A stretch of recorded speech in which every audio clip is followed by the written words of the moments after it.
parler ce matin des 4 étapes du changement.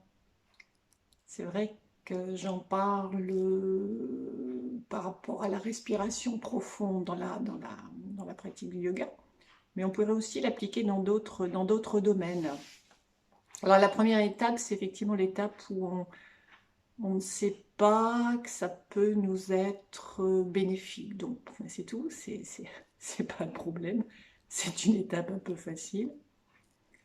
La deuxième étape, on sait, alors en l'occurrence, là je vous parle de la respiration profonde, on sait qu'elle pourrait éventuellement nous être bénéfique, mais on ne l'applique pas. Troisième étape, c'est l'étape de l'apprentissage, de l'entraînement. Donc on s'entraîne à la mettre en place, voilà. Ça c'est la troisième étape.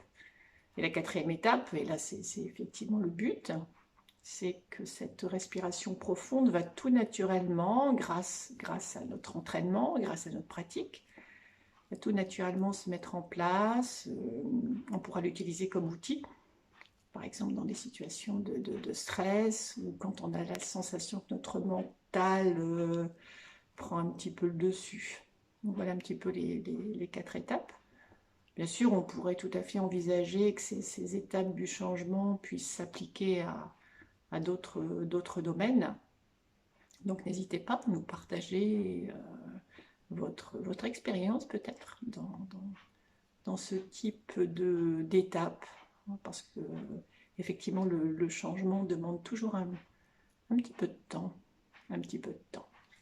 2 minutes, à très bientôt, je vous embrasse, à très bientôt peut-être.